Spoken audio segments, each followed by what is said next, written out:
Shalom, shalom, shalom. Nous sommes bien dimanche et comme chaque dimanche, tuyaka na banda kuna mino na bangonga oyo pour partager sur la bonne nouvelle na émission na biso Jésus-Christ pain de vie. Jésus-Christ pain de vie ezali émission d'enseignement, émission ya révélation, émission ya éclaircissement oyo les messagers de la bonne nouvelle Proverbe 30 aye la rabino mpona kopartage sango malamu. Bato ebele bakomelaki nga, bato ebele babengaki tosololaki bozolanda bozo-encourage ezosala nga plaisir parce que tozali ensemble mpe parce que bokonzi na likolo ezali bongo koya na bandako na bino. Alors tozali na ntango nini bato ebele babengi nga batuni na babi me proverbe sikoyo ngonga nini oyo toza nango. Bien aimé, tokomi na ngonga ya butu, ngonga moko temps eza so malamu te, ngonga oyo bato ebele bazali bongo na kati ya minyongo ya satana, ngonga oyo esika wapi bato babungi nzela, ngonga oyo esika wapi bato bazali bongo na kolanda mate ya lokuta, ngonga oyo esika wapi oyebi ke satana ayebi ete aza susu na ntango ebele te, alingi kokufa me alingi kokende ye moko te, yango alobi akoséduire bato ebele.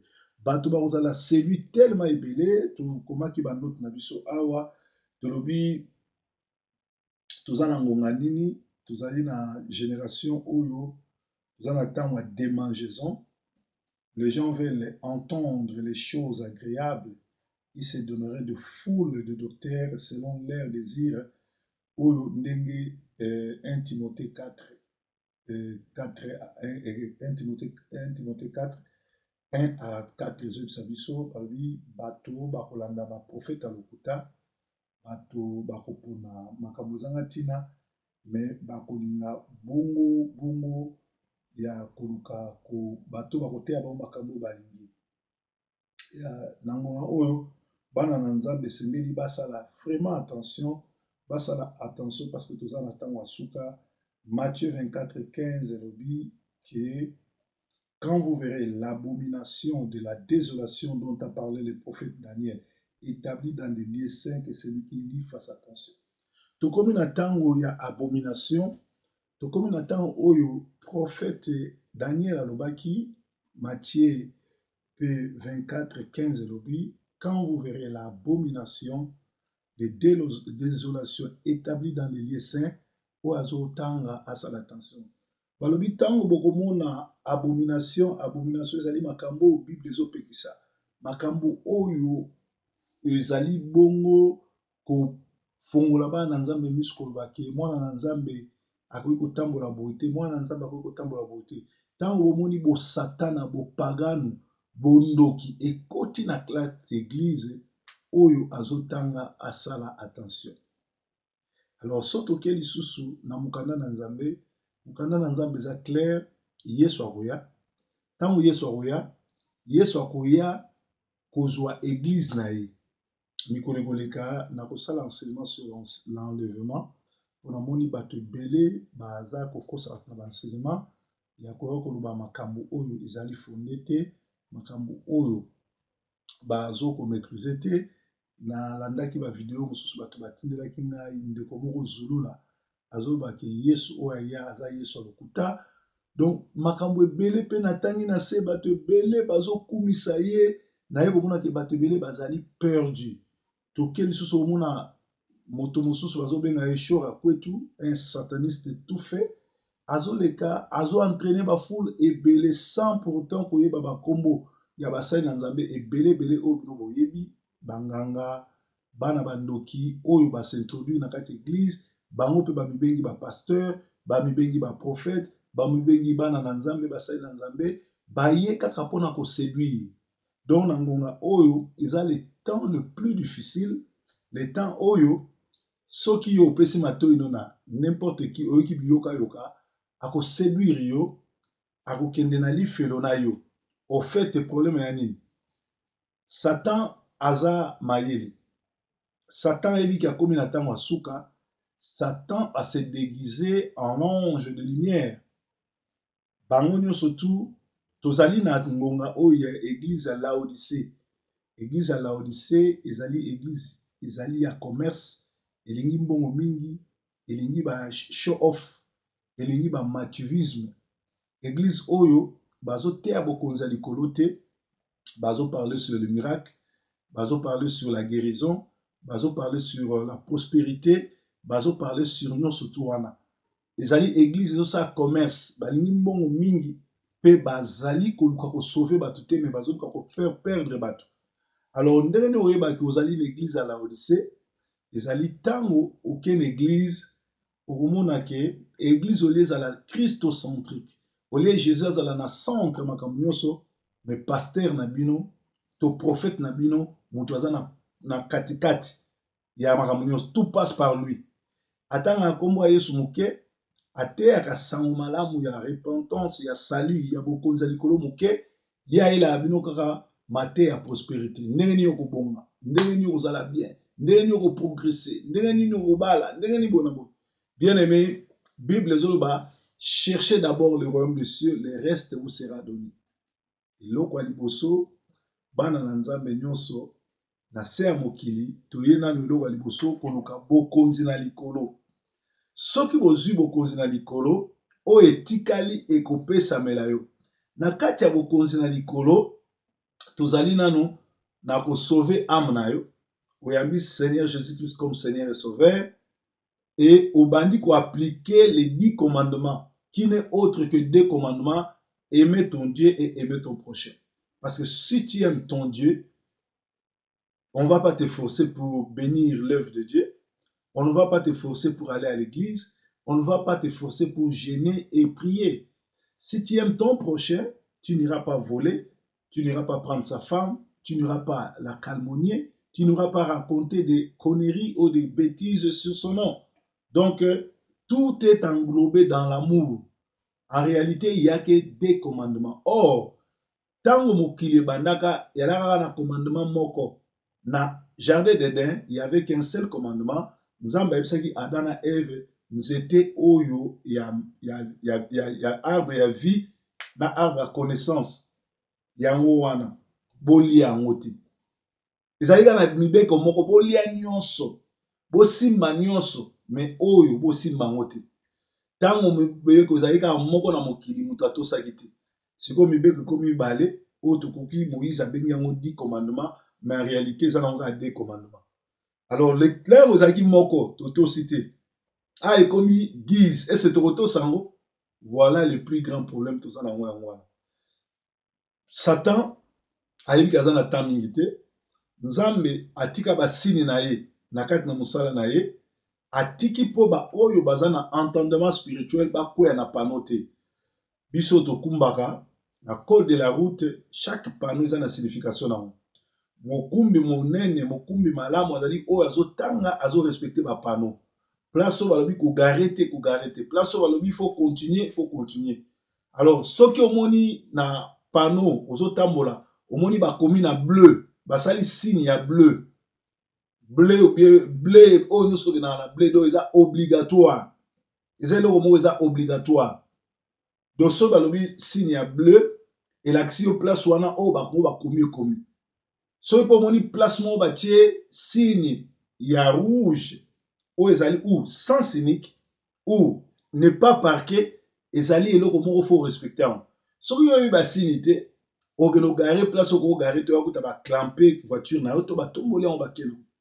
Eza ndenge moko na bana na Nzambe basini yali tokomi na ntango oyo manipulation, escroquerie, divinité, bangunza, banganga, baprophète ya lokuta bana bandoki tu batoni l'église, bamikomisi bapasteur, bamikomisi baévangéliste, bamikomisi baprophète, bamikomisi basali na Nzambe. Alors sikoyo soko oza na molimo ya Nzambe te, le faux ekomi vrai, le vrai ekomi faux. Nalobaka yango nakosesaka koloba yango te. Na baeglize mingi lelo bato bazokamba baeglize bazali ba faux ba pasteur, bazali bato bayebani na Nzambe te, Nzambe abenga bango te, nde bango wana bato bazolanda. Pourquoi bato bazolanda? Parce que bato wana bazo na ba miracle, bazo parler sur prospérité, bazo la sabino ke ba pamwama, bazo la sabino ke ba malamu, bazo la sabino ke ba lataka bien, baza na ba avion, baza même prêt à kokosa ki baza na ba avion tout pour na séduire ba faible. Or biso na bokonzi ya likolo ezali nanu yamba nanu Yesu comme mobikisi mpe Nzambe, le reste vous sera donné. David azali grand prophète, David azalaki mosali na Nzambe ya monene, alobi il était jeune, il a grandi, il est devenu vieux et amona nani moyenge beni akelela te, ni bana moyenge beni bakelela te. Bien-aimé, likambo nga nazopesa ngo témoignage. Soko ozali mwana ya moyenge beni, toza moyenge beni, Nzambe akoya abandono te. Okoleka na école de Dieu, okoleka na mikakatano, okoleka na bakomba, okoleka na nyonso, mais Nzambe akolongisa yo. Alors, totanga Bible pour tokende na explication ya lelo, tozokende otanga yeba projecter réali, ezobeta, il faut na yeba position nini kozwa mpona tanga malamu po toza déjà petit matin lelo dimanche, donc tozosala émission na ba obalanda biso na Sentinelle TV, Nzambe aleka na kobatela bino. Tokei na 2 Thessaloniciens 2, bazolobisa biso boye. Tobandi na 5, 2 Thessaloniciens 2, 5, Zoba. Ne vous souvenez-vous pas que je vous disais ces choses lorsque j'étais encore avec vous? Et maintenant, vous savez bien ce qui les retient, pour qu'ils ne se révèlent qu'en son temps. Car déjà le mystère de l'iniquité est à œuvre. Dans la version où agit déjà, le mystère de l'iniquité agit déjà. Il faut seulement que celui qui les retient ait disparu. Alors se révélera l'impie que le Seigneur Jésus détruira par le souffle de sa bouche et qu'il écrasera par l'éclat de son événement. Awa na stoppé moke pour expliquer bino ya eloko moko ekomami awa faut expliquer bien pour Bible batanga lokola kala ou pe kwa côté Bible ezali message moko ya kobata meza codé, il faut ça na molimo wa Nzambe po ofungola ba makambo batani babi boye bo yeba ke makambo naza ko yebisa bino kala ici komi o Paul mutazo komana ba Thessaloniciens Thessalonique. Alors ezali ville ya grec boye ya Grèce boye biango. Alors lelo oyo Paul azali kokoma lere azaki na bango akomi ke na yebisaki bino lere nazaki kuna ke esengeli na bino boyeba ke temps ekomi mpo Satan asala po ete mystère ya iniquité, mystère ya bosatana ebandi déjà kosala seulement que celui qui les retient est encore disparu. Qu'est-ce qui retient le mystère de l'iniquité? Et là, on est freiner pour Satan et mon en a mis ils allaient présence et puissance et Saint-Esprit. Saint-Esprit, Yeshua ça va disciple à lui, il est avantageux pour vous que je m'en aille, afin que je puisse vous envoyer les consolateurs, l'Esprit Saint qui viendra vous révéler le truc. Esprit Saint, le Saint-Esprit na katia bomo ya mwana na Nzambe ya Christ, na katia bomo ya mo Christo et jouera 3 rôles. Premier rôle, ils doivent révéler au Christ. Deuxième rôle, ils doivent convaincre du péché. Troisième rôle, ils ont justice. Ils doivent jouer rôle la justice. Justice, et ça la likamni. Justice, c'est à protéger. Justice, c'est à l'hommisa. Saint-Esprit a protéger sur un problème. Saint-Esprit a zengama na tang o ba koselo makam. Ba montelo ba faux témoignage. Saint-Esprit a kotinda moko ya bato groupe wana babi mabaya kosena sori balbano makambo to saki to montaki. Saint-Esprit ezali esprit o ezo révélé au Christ. Lokola nazote ya na internet batei bakomi ebele. Na monde entier batei bakomi ebele na ba sataniste na bato soloka. Mais molimo na Nzambe na kati na yo eko révélé alobi oyo a mosali na nga to oyo aza mosali na nga te. Saint-Esprit eza molimo oyo soko lingi koyiba oyo elobaka na kati na voix audible to voix intérieure oyo so koyiba ya mabe kozwa mwasi ya bato ya mabe likambo lingi osala eza mabe. C'est ça le Saint-Esprit. Alors bato oyo baza na Saint-Esprit te bango wana bazali entraîné par le vent de doctrine mupepe balandaka mupepe bakendaka bango baa na jugement te me bakendaka. Alors yango Bible ezobisa biso ke esengeli na bino koyeba ke tokomi na ntango ya Satana asala mais eloko ezobloke ye présence ya Saint-Esprit. Aussi longtemps présence ya Saint-Esprit, présence ya basantu ezali na se ya mokili, Satan akobanda kose manifester akobatama bokomona ye clairement boye te. Satan abanda obatama kozala na ruse. Nayebisaki bino na ebandeli ke Satan se déguisaka lokola ange de lumière. Église ya Laodicée baza na Bible baa na kombo ya Yesu bazosalela Yesu mais bazali na bomoko na Yesu te, barenie badoctrine na Yesu batikali kaka na kombo. Yango lelo so otali évangile euti na Amérique, prospérité na prospérité. So otali évangile ekomi na Kinshasa ekomi na diaspora congolaise, prospérité miracle me bato wana baza na bonzambe te. Webi soki nayebisi bato ebele ke église bokendaka eza bavantile eza bonzambe te bato bakotia te, parce que église en solo ezali te oyo bino bozomona lelo.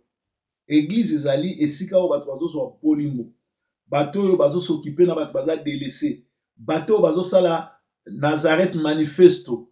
Bokende otanga Luc 4, 16 à 18 et j'expliquais que l'esprit du Seigneur est sur moi parce qu'il m'a oint pour rendre les captifs libres, amener une année nouvelle, changer les gens tout autour de toi. Évangile à solo ya ngwana.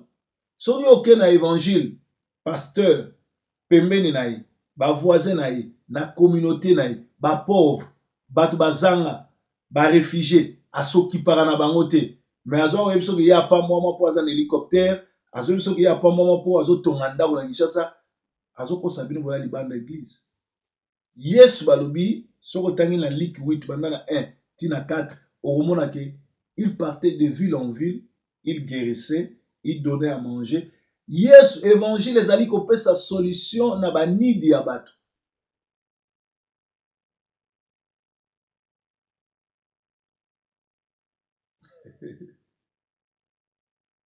Christianity is not about talking. Christianity is about taking care of the powerless, of the needless. Change the mind of the people in your community. Christianité ezali ko créer te. Christianité ezali ko changer vie ya bato ba pembeni na yo. Soki ba maladi babika, soki ba na pauvreté ko meka ko aider bango. C'est ça la Christianité. Mais lelo oyo tozomona ekomi makambo mosusu. Bazo kosa bino, bazo induire bino na erreur, bino bozo beta maboko bobi boza na bonzambe parce que boza na Saint-Esprit te. Parce que boza ba fanatique. Et parce que boza ba tomboki. Parce que boza na bolingo te. Mutu aza na bolingo. Mutu aza tomonaka ba joueur awa na poto anga na talaka match mingi. Parce que à part évangile, soki naza na ba temps libre nanga, naza na match to na talaka ba théâtre pona seka. Na ba documentaire. Alors okomona ke ba joueur ba pagan ba yebi nzambe te mais basalaka ba donation, c'est-à-dire ba edaka ba charité do ba groupe. Omona parfois nani Cristiano Ronaldo azui salaire ne mingi 3000 atindi na Haïti place oyo bato nini tremblement de terre salamaki azui 3 millions de dollars atindi. Cristiano bongo mate azana ba pacte na monde de ténèbres. Okomona Rooney salaire na équipe nationale apesa yango ba aider bana oyo bamonaka te. Sikoyo bato oyo basambelaka te, bato baya bapagano bazosala badon, mais bapasteur oyo bapamwama na bacommunauté kende même na église na bino ya Masina, ya Kingasani, ya Lemba, ya Bandal. Tala impact ya église na bino soki eloko asika e créer na communauté. Awa nazo féliciter ba kimbangiste na misala na église catholique. Soki toza na ba école a bien, bopito a bien, ezali ba église kimbangiste na église catholique na Armée du Sali. Soki yebisanga église de réveil, eza na plus de 30 ans d'existence. Pasteur nini asi asali hôpital, même pour na bateau basambelaka epa na ye. Pasteur nini église de réveil a créé même école kaka mpona bano bayaka kosambela epa na ye. Pasteur nini azopesa bato bayaka na église misala. Même kosambela ezali okoki kobanda kozwa bato te banda lundi ti dimanche bato bakende kosambela. D'ailleurs nayebisa bino ke dimanche na anglais eza 100 ezali soleil, de journée à soleil ezali journée bazali kokumisa die soleil sataniste. Donc normalement bana nzambe fo basambelaka sabata eza samedi. Mais sikoyo baeglise ekoma lundi prière, mardi prière, mercredi prière, jeudi prière, vendredi prière, samedi prière, dimanche prière. Bato bazosambela bakoluka mosala mokoni. C'est-à-dire basala ba journée wana mardi, mercredi, jeudi, vendredi pour ba rançonner bato mbongo. Ba faiblir bato li bato bakoluka mosala. Normalement ba jour à semaine, ba culte kozala te parce que bato bakoluka mosala. Culte normalement faut ça samedi na vendredi na samedi. Même dimanche eza mokolo Seigneur te. Mais lelo oyo bato mokili momba vraiment osambela dimanche. Or tant ozo sambela dimanche, ozo adorer Dieu soleil. Et l'église, il faut changer ma communauté. Pour peut cette misala, kene la Kinshasa okuta, toza au moins plus de 100 chaînes chrétiennes. Donc ma pasteur tout à Congo, il faut avoir une chaîne à télévision pour ça la commune sa réputation même à beauté. Mais mon côté à ça la bilanga. Na mbongo wana osala $100,000 pour ça sa chaîne à télévision, so osali bilanga. Oko buka trop peu kopesa musala na communauté na ona bandimi église. Yango na moni biso toza lokola ba réformiste lokola ba Martin Luther King. To moni nzela makambo ezotambolela bien te ko boyebisa bato ke boyeza lokuta boyeza boyete to ça parce que église eza ndengo na te. Alors ba oyo ba kolanda biso, ba oyo ba kozala ba membre na biso ba komona elengi ya kosambela parce que bokonza likolo ezali manipulation te, ezali ba miracle te, mais ezali kotalisa bato bonzambe ya nzambe. Amen. Toujours continuer, donc on a expliqué que iniquité eza déjà, ezo sala, mais eloko ezo retenir Satan au mona ye na poisa boye, eza puissance à Saint-Esprit. Nazo continuer. Oui. Car le mystère de l'iniquité agit déjà. Seulement ce qui les retient encore est disparu. Alors se révélera l'impie que le Seigneur Jésus détruira par le souffle de sa bouche et qu'il écrasera par l'éclat de son événement. L'éclat de son événement n'est autre que l'enlèvement. Nikolo na kokota na sujet enlèvement. Na expliqué bino enlèvement au salamandene. Alors, l'événement de l'impie se produira par la puissance de Satan avec toutes sortes de miracles, de signes et de prodiges mensongers. 2 Thessaloniciens 2, 1 à 9e verset, et ça que l'avènement, c'est-à-dire ici, événement ou bien boyei ya Satana, et qu'au salama avec la puissance de Satan, avec toutes sortes de miracles et de signes et de prodiges mensongers. Et c'est même la bino boye bato komi na tango asuka. Na loba kiango que Matthieu 24 ezoloba que soki bomoni Matthieu 24:15 bomoni abomination na 4 églises oyo azotanga asala attention. Abomination ezani. Lelo oyo ezoleka mikolo te ba femme baza violé na kati église. Ba pasteur bazo sokola basi ya bato na ba mai na ba vin kolongola ba zemi koyiba ko escroquer kokunda bakisi na église. Natali documentaire bo batineli nga pasteur ya église na Nigeria akunda plus de 20 personnes na kati église. Ça dit bato baosalela nzambe mena puissance ya Satan. Alors oui, ba puissance ya Satan ekoya na ba miracle ya grave. Yango miracle eza nzambe. Jésus ayebisi ba serviteur na abi, voici les miracles qui accompagneront ceux qui auront cru à Jésus. Nga tel que naza boye, messager prophète 30 na ko tout à tolo na miracle te. Na komantaka miracle te.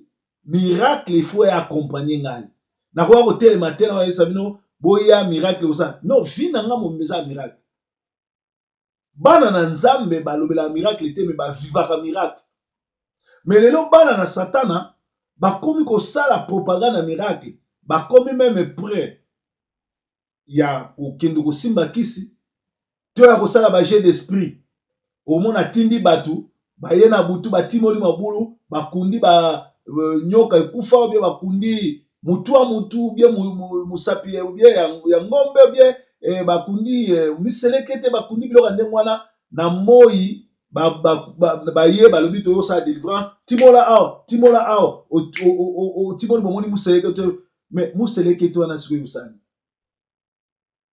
nyonso tu wana ba fantaisie et ba misusu bake kosimba kisi ya kisi soko solo ene dingwe akoyebi so combien de ba pasteur baye pa na ye po basimba kisi bakwesa bato basimba kisi basala ba miracle ya wana Bible elobi puissance ya Satan ekoya na ba miracle ya grave.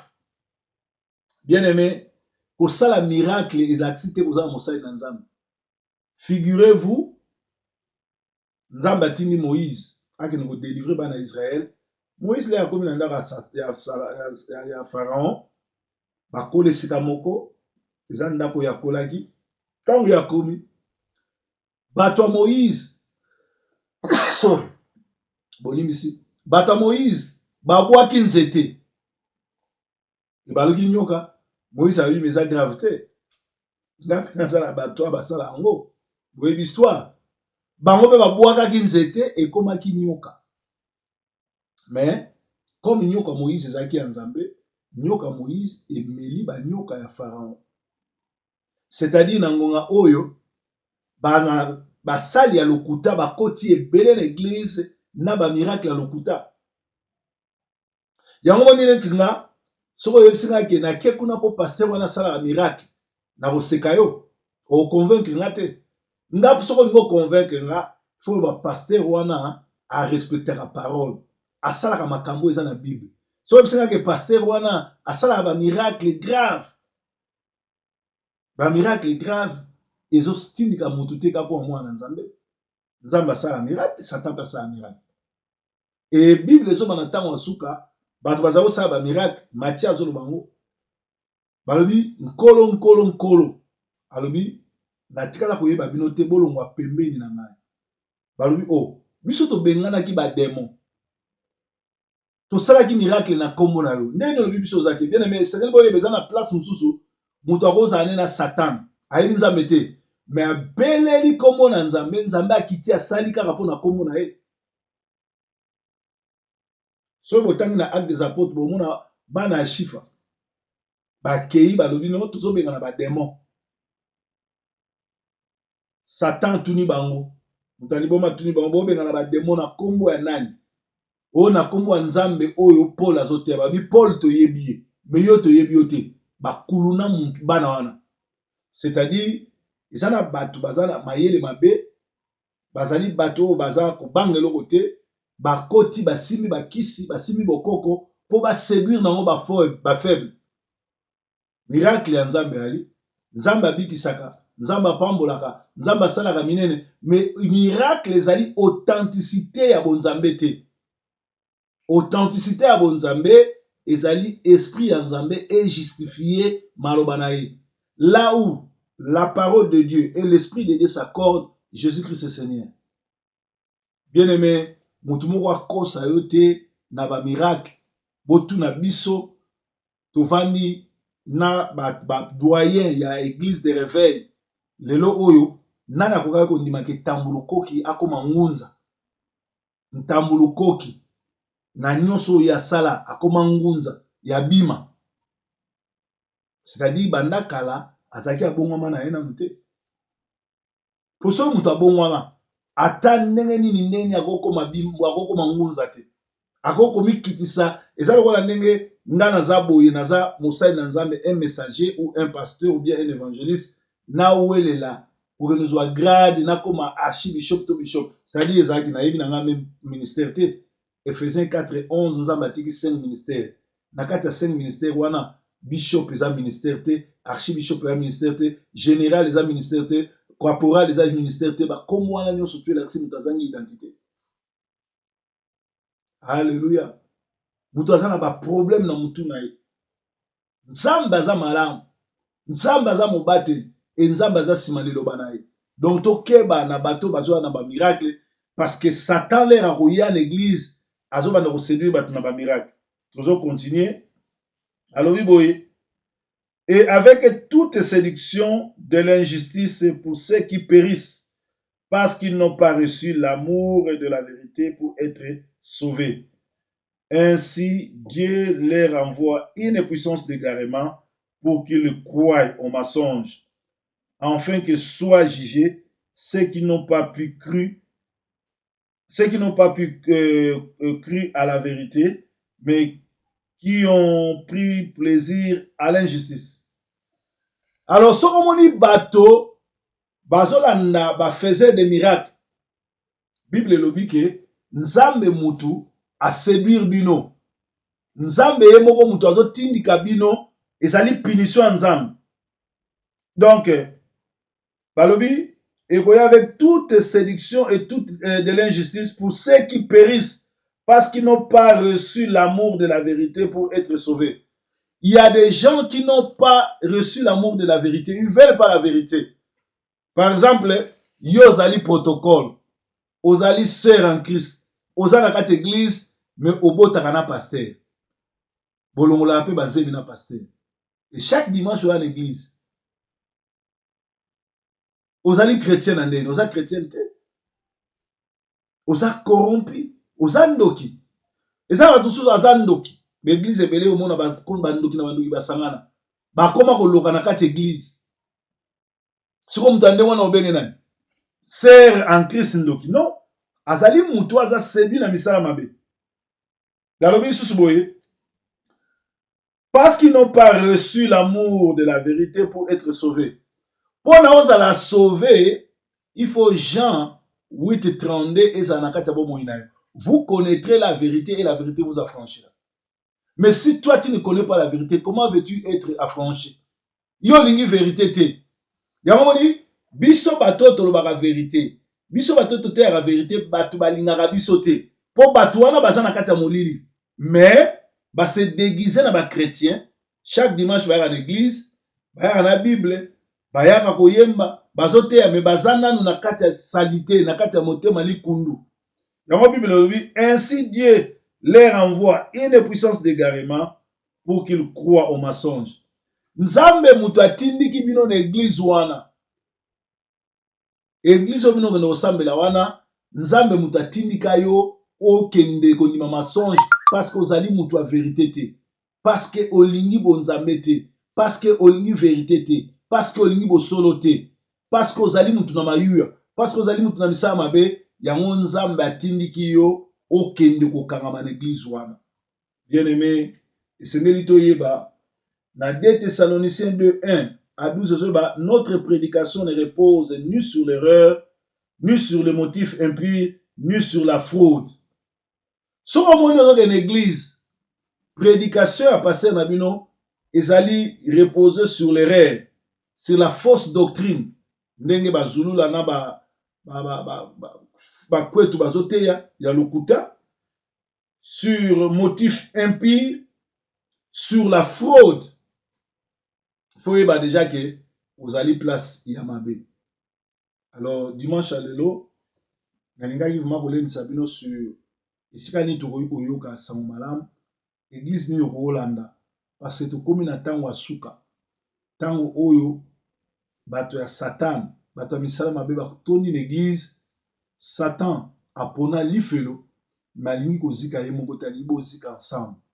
Alors yo oyo ozolanda biso, pesa bomoi no epa nzambe.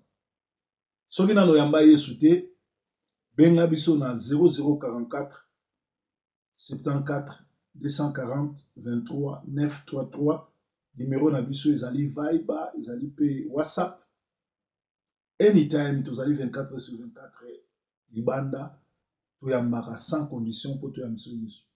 Soki ozali pe prêt, landanga na prière oyo. Loba nkolo Yesu, landanga nkolo Yesu, nayoki lite ya moumbu na yo, nayoki le messager ya nkolo ndenge alobi, natambolaki nga moko, natambolaki na mobunga, nasengi pardon, lelo nafungoli motema na nga, okota ovanda lokola nzambe pe mobikisi, odirige bomoi na nga, obimisa nga na molili, po na zanga okota lona te. Tobondeli bongo na kombo na Yesu Kristo, amen. Merci mingi vraiment, nzambe apambola, ezalaki mateya na biso ya lelo, tokomi na temps nini, sengeli tokeba biso ba Kristo toyeba temps nini tokomi na temps oyo Satan azonguluma mpona koluka kodétruire, mpona koluka kosala mabe, mpona koluka kosomba bato esika ya monene, esika oyo Satan akokota po asakana na bato eza église. Église eza place ya mapamboli, église ezali pe terrain oyo Satan akoki kosala théâtre na suka.